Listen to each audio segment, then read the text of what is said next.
are recording the plenaries and will release them broadly, including on YouTube and in the new LinkedIn Consortium platform, Flip, which was launched in the closing session of day one.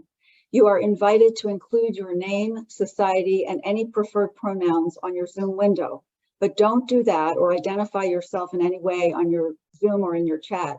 And don't comment or ask questions if you don't want to be recorded. We will not record any breakouts, so don't have any concern about that.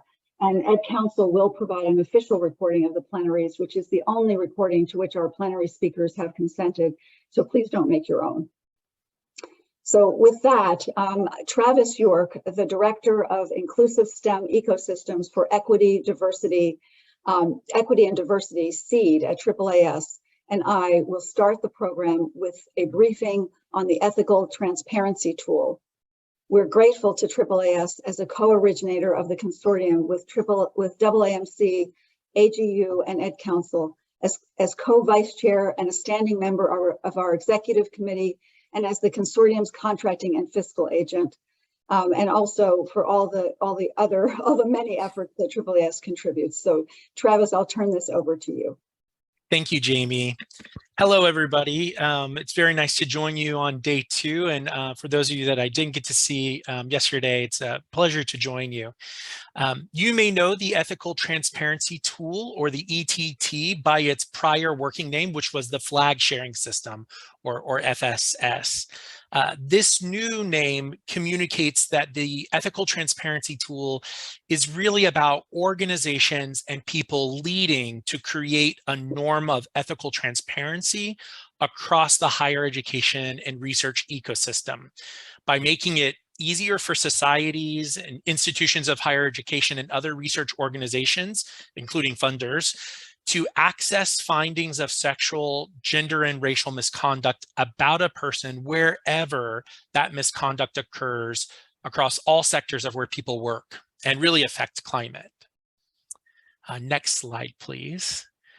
The ETT will help to implement priority recommendations of the June 2018 NASEM report on sexual harassment of women in academic science, engineering, and medicine, and AAU's recently adopted harassment prevention principles. This tool is core to the consortium's gender and intersecting racial equity and inclusion mission. And it really has the potential to be among the consortium's and its members' greatest contributions to date to actively creating more inclusive fields for people of all genders and races. All organizations that join in this effort will benefit while also making it an important contribution. Since 2019, the consortium and Education Council have been working to develop ETT with an advisory working group of leaders. That has expanded over that period of time to include 4 societies, 5 Research One universities, and 3 of the large higher education research organizations. You can see those listed here on this slide. I am a member of this group, which really just advises on operational practicalities and stakeholder interests. Being a member of this group doesn't mean that our organizations have fully committed to the process working forward, although most of our organizations have articulated strong support for the goals of this work. We are extremely proud of the consortium's investment in this initiative and really grateful to the Ed Council for their design efforts. And I'll just say personal thanks to my fellow advisory group members for their invaluable time and wisdom. We're really excited about the progress that we've made thus far and really the point in time that we've arrived at to share this information with you all today. There are several pre-read links that were included in your convening participant materials. And they include the ETT's briefing packet that you can use as a record of today's presentation and for sharing with leaders and other stakeholders at your home organization. That packet includes 3 resources that we just want to make sure that you're aware of. First, there's a 1-page overview of the ETT's purpose and key design elements.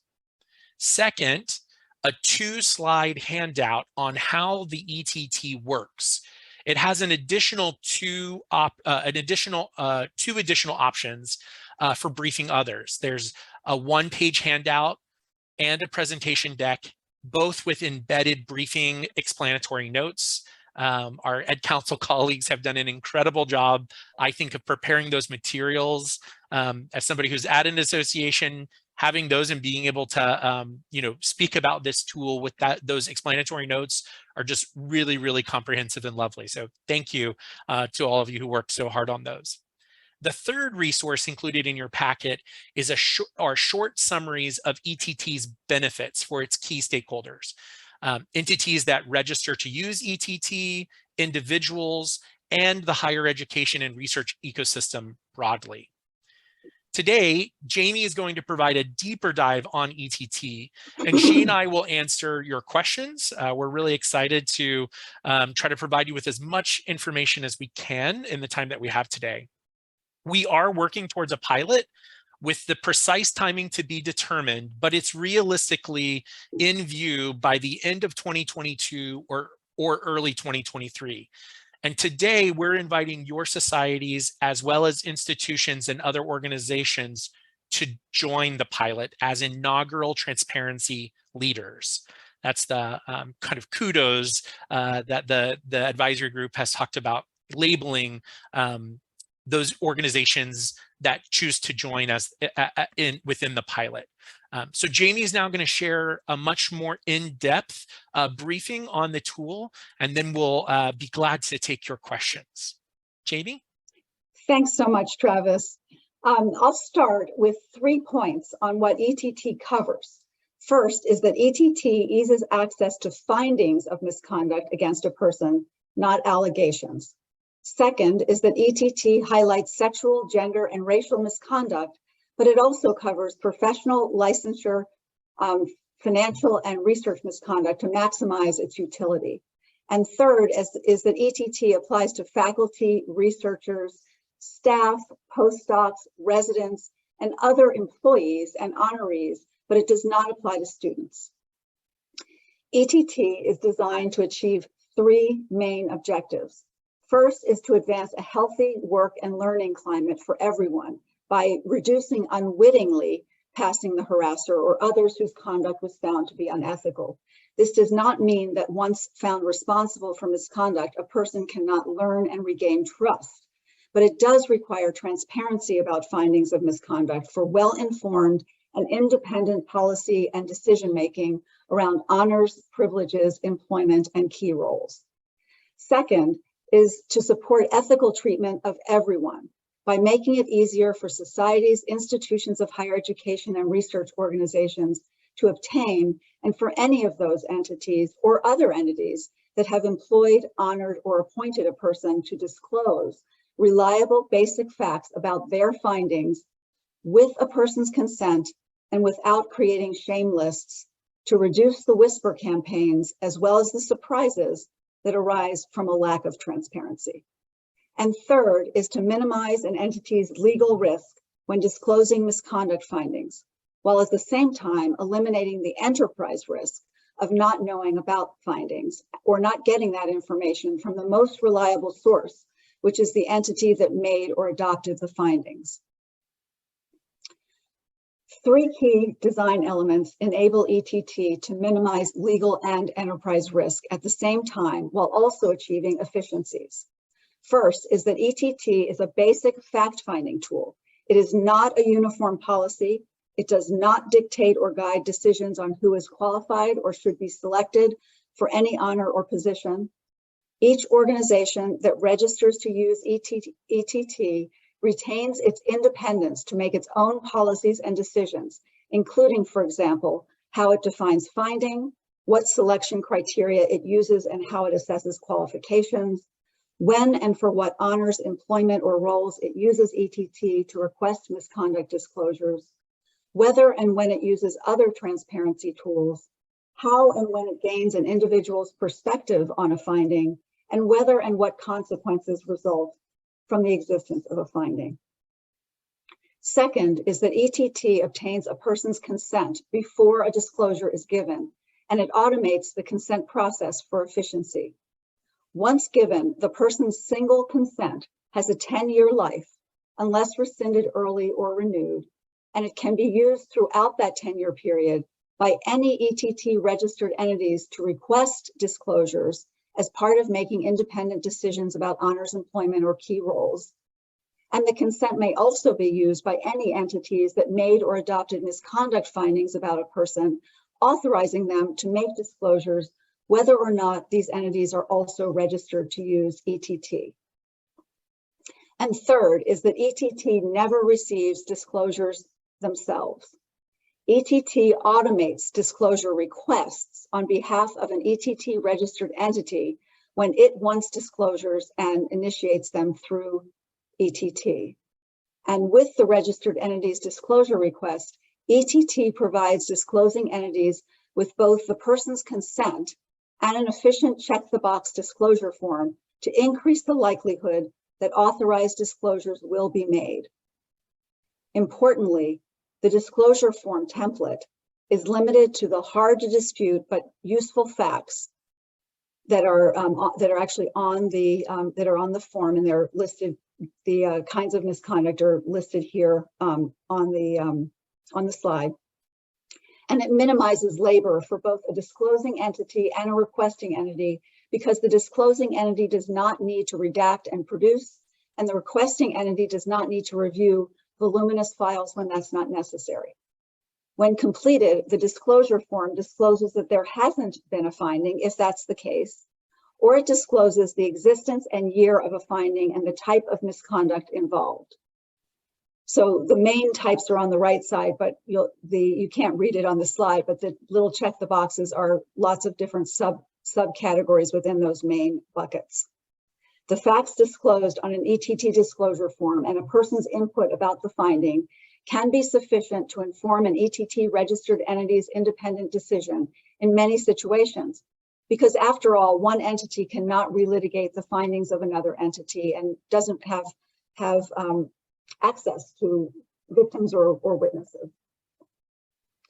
While the ETT automates disclosure requests and provides a disclosure form template to make disclosures easier, more efficient, and more likely, the disclosures themselves are made directly from the person's affiliated entity that made or adopted the finding to the specific ETT registered entity that requested it. ETT itself never receives a completed disclosure form or any conduct records. So ETT does not, and indeed it cannot, broadcast findings to all ETT registered entities or create a shame list or any central repository of disclosures or conduct records. A disclosing entity retains sole custody of its conduct records. Also importantly, ETT and other transparency tools are and, not or, propositions. For example, self-disclosures are one way to gain an individual's perspective about a misconduct finding, which is important. And they can also fill gaps when an entity won't provide any facts, even with a consent. But a self-disclosure only reflects the person's characterization. And if a person is not forthright or has a very different perspective than what the entity that made the finding has, they may cause harm in a community before being found out. In fact, a problem may be revealed through an untruthful, may actually reveal an untruthful or incomplete self-disclosure. So self-disclosures are good policy, but they don't substitute for disclosures by the entity that made or adopted a finding of misconduct when you can get them.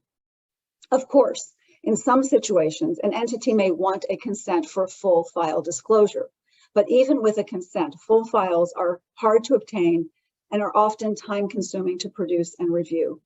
ETT can help avoid full file production when not needed, and it can enable disclosures for a wider range of honors, employment, and roles if desired, because it should be easy to use.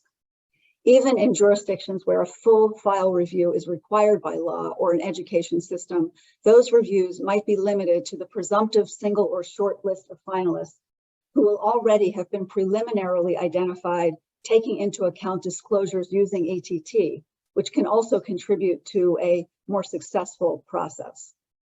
So let's walk through the ETT process so you can see how it works. In step one, institutions, societies, and other research organizations, including potentially research funders, register to use ETT and become registered entities, RE on the slide. Only registered entities can request and receive disclosures. They also help to build a database of individuals' consent forms.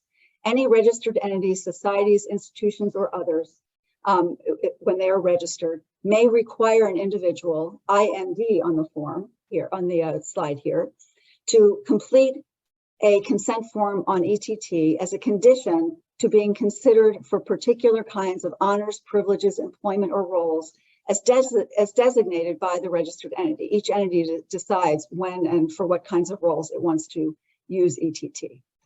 An ETT registered society that confers many privileges and honors may also opt to communicate its commitment to ethical transparency and annually invite its individual members to voluntarily and proactively complete an ETT consent form at any time, even when they're not being considered for an honor or role if they haven't already done so. And while it may be that people who are not really concerned about misconduct will do that, it will help to create a norm of transparency across the ecosystem of education and research.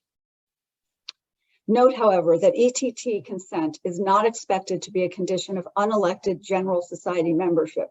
It's not that it's prohibited, but that is not an expectation here. A person only completes a consent form once. The first time any ETT registered entity either requires a consent as a condition to considering the person for an honor, employment, or role, or receives a consent from someone who is volunteering to provide it. In step two, an individual who is being considered by an ETT registered entity or volunteers to provide a form, registers and completes a consent form on ETT if they haven't previously done so. And a single consent form has a 10-year life, but can be rescinded or renewed. Once given, the consent form authorizes all of the individual's professionally affiliated entities, past, present, and future, which we call affiliates, to disclose misconduct findings that they make or adopt about the person to any registered entity that makes a request via ETT throughout the consent's 10-year life. These affiliates are generally referenced on the consent form as employers, societies, and other honorary organizations and appointing entities. So in step three, a registered entity, a particular registered entity that is considering an individual for an honor, employment, privilege, or role, and wants to use ETT to request disclosures as part of its own process, also requires the individual to provide a list of their affiliates. This kind of information is normally gathered even if ETT weren't involved, but ETT automates the process. The registered entity gives the individual a link to a private page on the ETT database, which only that person can access, and where the person completes their ETT exhibit forms. A full form lists all of the individual's affiliates, prior or current, at that time, with a contact for each. The look-back period for prior affiliates is the period specified by the particular registered entity that requests the exhibit form, and that can reflect that entity's own policy. One single entity exhibit form is also provided for each affiliate, listing only that one affiliate. Exhibit forms pair with the consent forms to confirm the identities of an individual's consent recipients that are authorized to make disclosures. An individual completes new exhibit forms with an up-to-date affiliate listing and contacts each time the individual is considered by any registered entity that wants to use ETT to request disclosure. So in step four, when an individual submits their exhibit forms on ETT, that directs the tool to transmit the exhibits, and ETT automatically sends a PDF of the full exhibit form to the registered entity that is considering the person. And that registered entity then has 60 days to easily initiate disclosure requests to all of the individual's listed affiliates by just clicking on ETT. If not timely initiated, ETT deletes all the exhibit forms. ETT is only a conduit for exhibit forms. We are not going to be a record repository, and that avoids bringing the process into certain unnecessary regulatory requirements. In step 5, if the registered entity timely initiates disclosure requests, ETT on behalf of the registered entity separately sends an automated request for disclosure to each affiliate, copying the registered entity and accompanied by a PDF of the individual's consent form, a single entity exhibit form listing only the affiliate that is receiving it. So we are not broadcasting to any one affiliate the identities of the other affiliates, and a blank ETT disclosure form. ETT also sends 2 automated reminders in the 21 days after the initial request is sent to assure effective delivery of the requests for responses. ETT then deletes all the exhibit forms in connection with that transaction, and that marks the end of ETT's use in the registered entity's process on that occasion. In step 6, however, the ETT registered entity that requested disclosures and the person's affiliates continue their engagement outside of ETT. Using the disclosure form that ETT has provided, each affiliate checks the box and inserts the year for any covered kind of misconduct finding that it made or adopted against the individual, or checks no finding or will not be responding if that's the case. Each affiliate chooses its own secure method for directly sharing the completed disclosure form only with the registered entity that requested it. For example, by screen sharing using a password-protected PDF or a password-protected website. And then in the final step, the registered entity gains the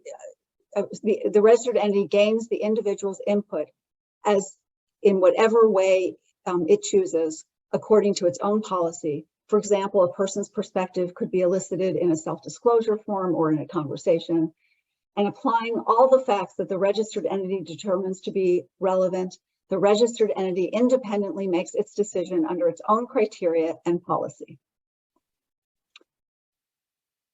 So, Well done, Jamie. So EducationCounsel is in the process of reaching out to societies, institutions of higher education, and research and education organizations, including some funders, to invite participation into the pilot, which is still to be scheduled. Participants will have an opportunity to try out the ETT tool and to provide input for final refinement, really to maximize ETT's usefulness. We are not asking for consortium members or friends to firmly commit today to participating in the pilot, but we do hope that many of you will complete a survey at the end of this session and express what we hope will be serious interest in joining the pilot. Understanding that we won't launch the pilot until we have assembled a sufficient group of societies and institutions of higher ed to make trying out the ETT worthwhile. Truly, the value of this is greater participation. The more entities that are involved, the more useful the tool becomes. EducationCounsel will also offer 2 follow-up web-based Q&A sessions.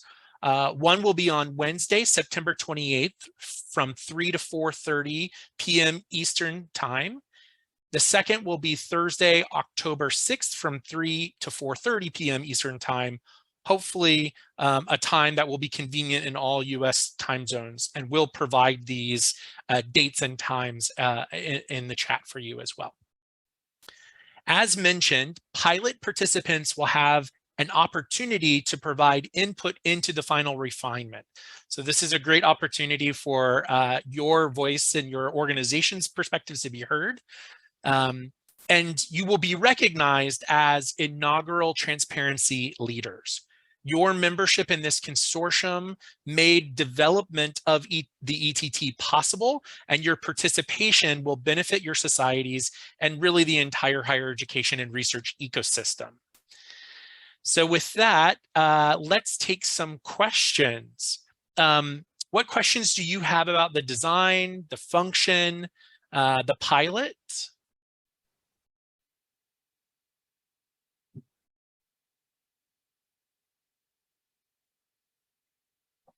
I'm keeping an eye.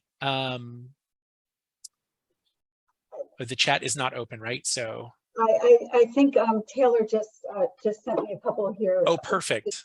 So The there's a Q&A. question, yeah, there's a question that came in.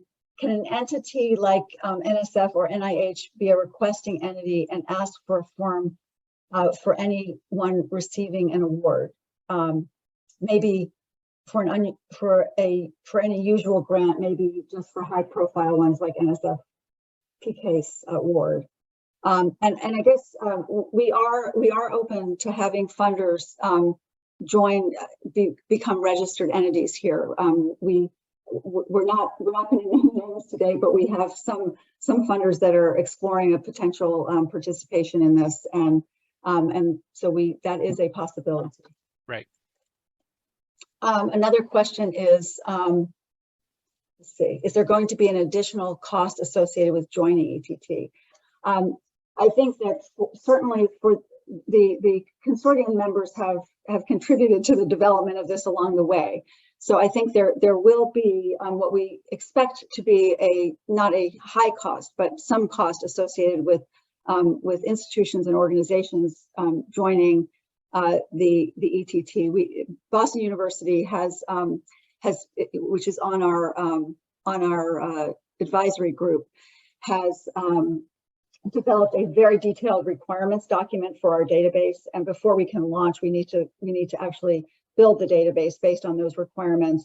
But they have confirmed our initial assessment, which is that in database terms, this is a simple database, not a high volume database.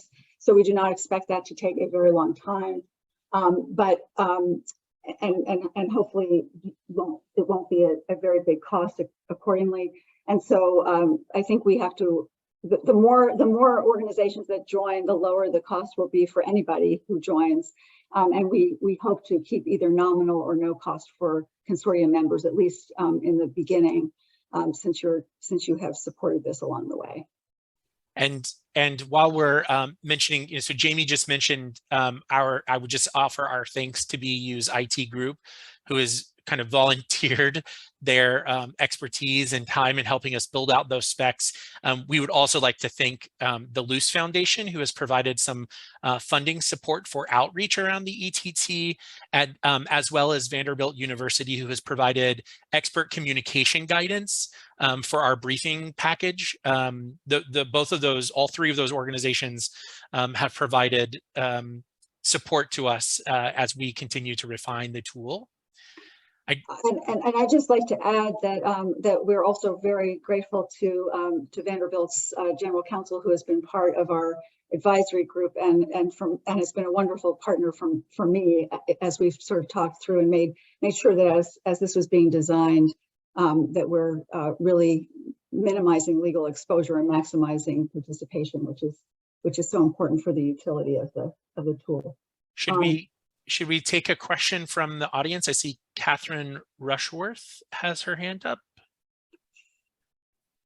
Sure, thanks so much. This is very exciting, and I just really appreciate all the work that's gone into developing this. It seems like a wonderful step forward.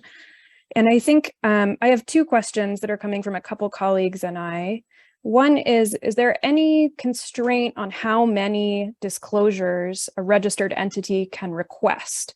So for example, you could think about a society asking for a disclosure on every member, but it seems like there is probably some kind of constraint there. And then the other question is, what's constraining ETT participating entities from releasing these disclosures publicly? So going to your first question, I think that that in the consent form and as part of this process, it is made clear that that the consent is for disclosures that are being made in association with decisions around privileges. So privileges could be funding, privileges could be whatever your entity defines as privileges. Privileges, employment, privileges, employment, honors, awards, and special roles like governance roles or leadership roles. again, and they could also include mentoring roles. So there's discretion for each entity that registers to decide which roles you want to use ATT for, but it's not a tool. It's just a general ask for disclosures about all of my members. It has to be in connection with and used in connection with those kinds of decisions. And in terms of what happens once an entity receives a disclosure, there are terms of participation. One of the terms of participation is that entities that receive disclosures must not share them with third parties. That is to your benefit anyway, because the disclosure from an entity that actually makes a finding to an entity that has requested it is outside of certain regulatory requirements. But if you have a regular practice of providing this kind of information to lots of third parties, then that gets you into a whole different place. So one of the terms of use is that you use this for your own use, but you don't share those disclosures with third parties outside of your organization.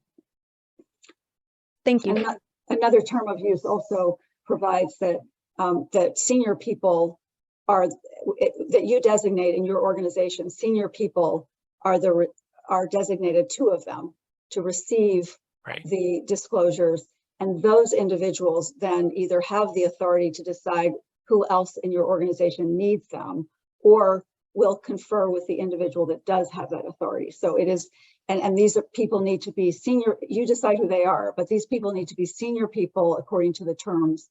Senior people who are accustomed to managing sensitive and confidential information and have a good sense of the entity overall, so that you can manage that information well. Jamie, we have another question from the Q&A. This one is about how long the pilot is anticipated to last.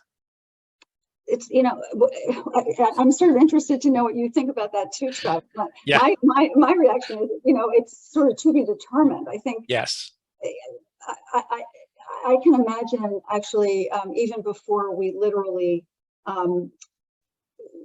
request a disclosure, that as a group, as a pilot group, we have forms that have been developed, but we will sort of make final refinements to the forms. They're in highly developed state. It's not that it's not a new. We're not expecting to revise them in a major way, but make sure that we're getting good feedback and can make all of these things really useful. So I think that it will depend on really when the group is ready to then go out and try it out. And you'll have the opportunity, each entity that registers and joins the pilot will have the opportunity to decide what you want to pilot on. So you might say, I'm going to pilot this with a particular set of kind of employee. Go ahead, Travis. Yeah, no, I was going to say the exact same thing. I think it'll be somewhat dependent as well. I think there's great value in having many organizations, especially within the consortium, participate in the pilot.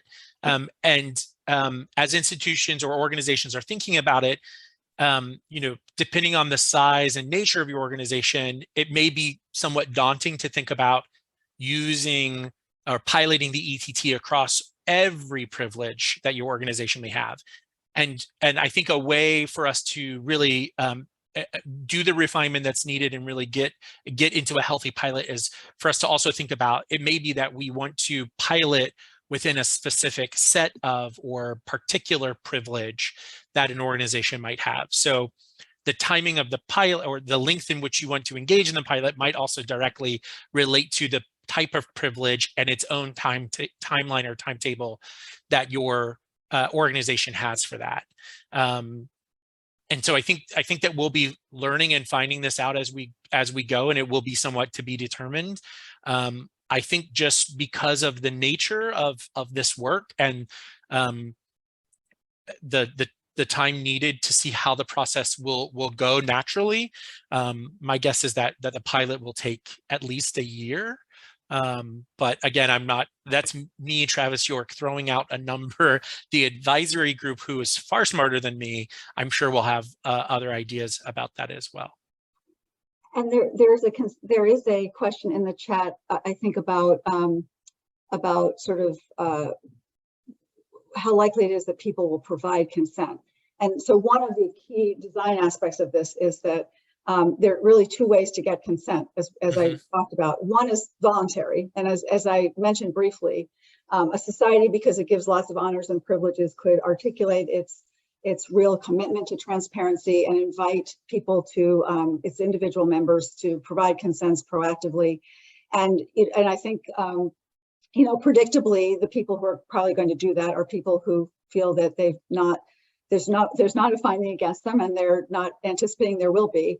But even their participation will help to create a norm of transparency. And without naming names, I think it would be appropriate for society to say, you know, X% of our membership has done this. This is a great thing. Let's keep building it. But the way that you definitely get consents into the process is when you use ETT to make a decision.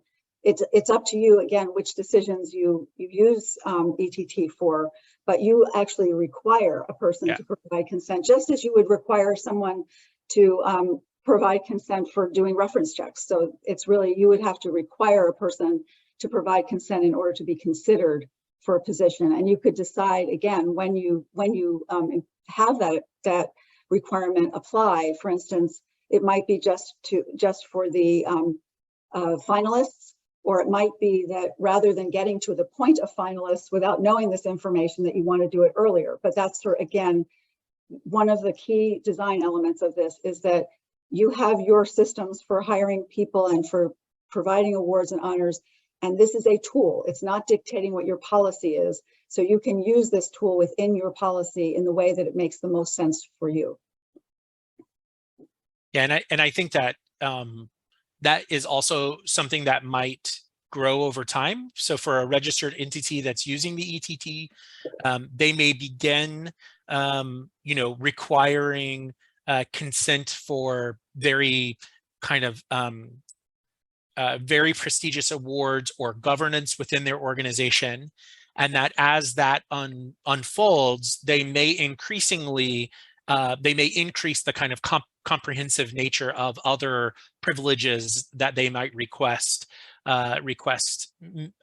members to provide consent to be considered for that privilege or that award. So it is up to the entity to decide where that makes the most sense for them.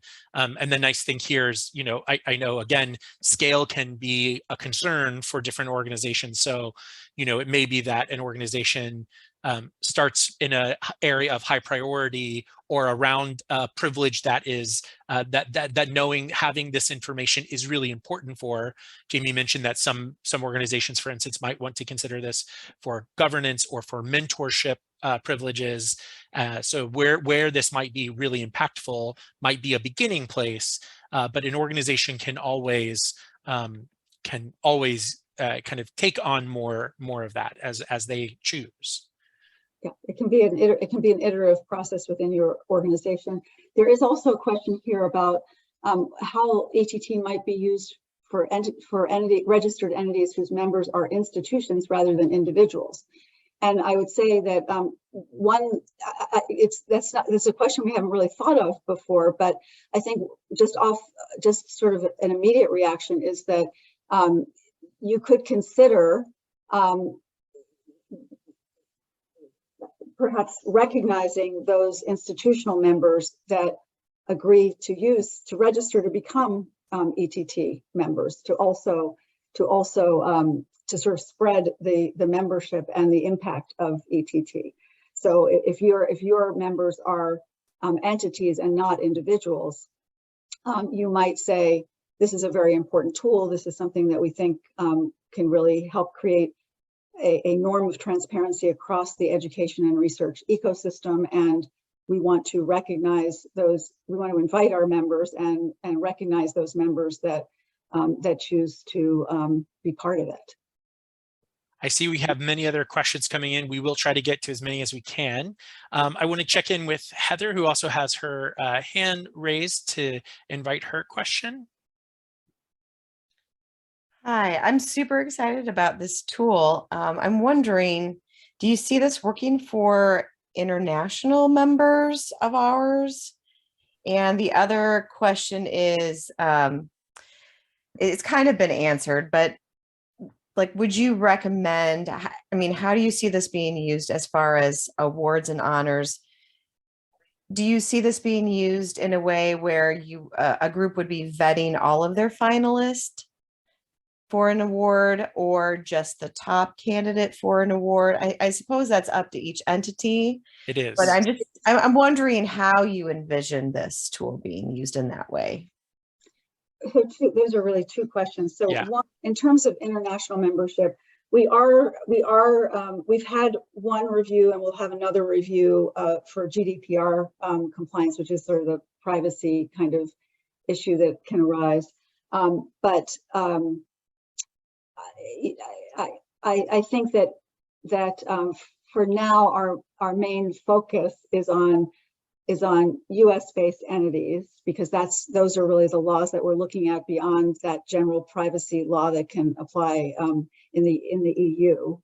And we are making sure that that this is designed in a way that that will satisfy the requirements that American institutions have for all of their members. But we have not contemplated at this moment actually international institutions of higher education, internationally based institutions of higher education or societies joining as registered entities, certainly not in the foreseeable future.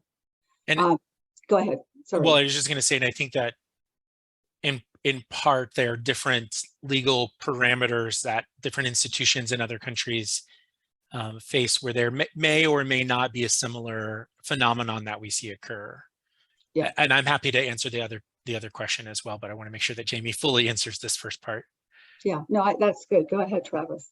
I think, Heather, your a second part of your question is actually similar to the question that we heard earlier around kind of whether a registered entity, say a member of the consortium that joins, could they use this tool to request reports on all attendees of their membership or all attendees of a meeting that they were hosting. And I think that it's a complicated logistical question. So the way that the ETT system itself works, right, is that there is a kind of automation that occurs in sending out the exhibits to individuals that are giving consent, collecting those consents, collecting the exhibits, which then kind of create this transaction process where organizations that person has worked in the past can directly share, if there's been a finding, with the requesting entity. The time involved in all of those sorts of things, I think, will be a limiting factor for where you choose to utilize the system. In particular, if you think about whether or like what an organization may choose to do if a person doesn't give consent, or if they the time that they need outweighs the amount of information that they're requesting. So so in Heather's case, when Heather posed like for an award, would you use it as a finalist stage? Would you use it as a preemptive? It may be that an organization wants to consider what the size of those groups are. If your starting point for all people registering for an award is 20 people versus 200 people, the scale of the pool might dictate whether or not the organization wants to put that use the ETT at that stage versus a later stage. And the organization could choose depending on what's most important to them. If it's important to them, if it's a very senior, very, very prestigious award, it may be important that the ETT is used as a requirement of application for all members who are applying or being nominated, right, at the early stage for their ongoing consideration. It may also be that that an organization says, we really need this vetting on these 5 finalists before decisions are made. And again, those decisions are always made at the organization. The autonomy remains there. Jamie, does that? Yeah, the only thing I would add to the honors context, I'm certainly aware that in societies there are a range of different processes used for determining honors. And, you know, in some cases, the process, in fact, I think even the consortium's honors policy, model policy, provides that nominators need to disclose whether there is an issue, you know, a conduct issue with a person. And so it may be that that you would continue those kinds of processes so that you're not putting into the hopper somebody who's sort of well known by nominators and everybody else to have various issues.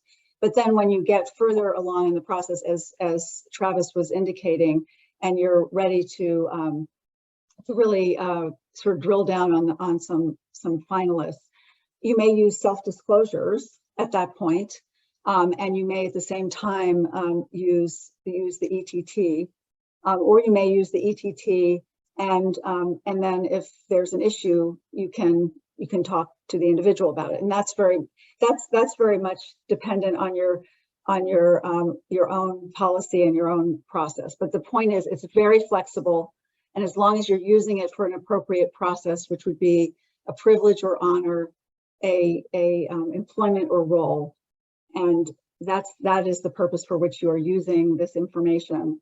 The ETT is available for you to use it in the way that's most effective for you. We are talking to some of the key organizations as well as institutions, and there certainly is a lot of interest in this, and I think that we're really appreciative of all the people who've met on a monthly basis, done work in between to really to help us on this, which sort of indicates some sense of this has some promise to be really valuable. And of course, every institution needs to do their internal consideration to make final decisions, and we need to assemble a good universe of institutions and societies in order to go forward with the launch. So that's sort of where we are. So we will be putting into the chat a link to that survey that I mentioned, where organizations can express their interests in participating in the pilot or learning more about the pilot. Certainly this is not, again, as we had mentioned beforehand, we're not asking you to make a commitment to that now.